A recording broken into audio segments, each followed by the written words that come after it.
আসসালামু আলাইকুম। কাইফা হালুকা বা কাইফা হাল এর বাংলা অর্থ হচ্ছে আপনি কেমন আছেন? আনা কায়েস অর্থ আমি ভালো আছি বা আলহামদুলিল্লাহ। হুয়েন রো ইনতা এর বাংলা অর্থ তুমি কোথায় যাচ্ছ?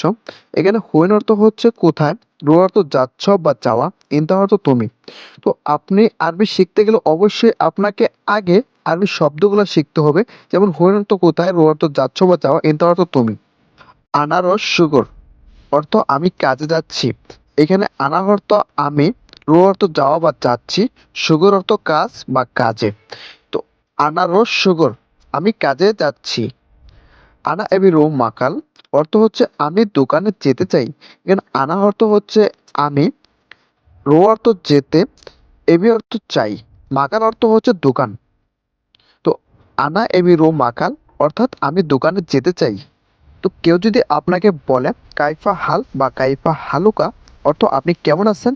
তো অবশ্যই আপনাকে বলতে হবে আমি ভালো আছি। তো এটার জন্য আপনি বলবেন আনা কায়াস। কেউ যদি আপনাকে জিজ্ঞেস করে তুমি কোথায় যাচ্ছ? হুয়েন্ডো ইনতাম আমি কাজে যাচ্ছি অর্থ আনারস সগর। বা আপনি যদি কাউকে বলতে চান আনা এবি রোশ মাকাল। আপনাকে যদি কেউ বলে মাইলস মুকাবাস শেষমাক এর অর্থ হচ্ছে আপনার নাম কি? তাহলে আপনি তাকে এইভাবে উত্তরটা দিবেন, আমার নাম আবির। যেমন আপনি বলবেন আনা ইসম আবির, বা আপনার নাম যদি রাকিব হয় তাহলে বলবেন আনা ইসম রাকিব। তো আপনার নাম যা হবে আপনি তাই বলবেন। তো কেউ যদি আপনাকে এসে জিজ্ঞেস করে বসে মাতা তামাল, তো এর অর্থ হচ্ছে আপনি কি কাজ করেন? তো তার উত্তরে আপনি এই জবাবটি দিবেন যে আমি একজন ড্রাইভার। এর আরবি হচ্ছে আনা ওয়াহেদ সায়েক। তো আপনি যেই পেশায় কাজ করেন সেই পেশার নামটা বলবেন। আমি রুমের ভিতরেই আছি এর আরবি অর্থ হচ্ছে আনা মজুদ গোরফা। বা আপনি যদি কাউকে ফোন দিয়ে বলতে চান যে তুমি কখন আসবে, এর অর্থ হচ্ছে ইনতাম মিতা ইজি। তখন আপনাকে ফোন দিয়ে যদি ওই ব্যক্তিটি বলে আমি 10 মিনিট পরে আসবো, এর আরবি অর্থ হচ্ছে আশারা দিকিকা বাতেন ইজি। আর সেই ব্যক্তিটি যদি রুমের নিচে এসে আপনাকে বলে আনা ফি তাহাত, তাহলে এর অর্থ হচ্ছে আমি নিচেই আছি।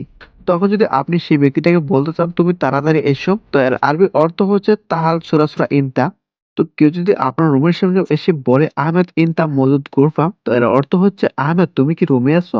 তো সে যদি আপনাকে বলে তুমি কি রুমে আছো, আপনি অবশ্যই বলবেন হ্যাঁ বস রুমে আসুন।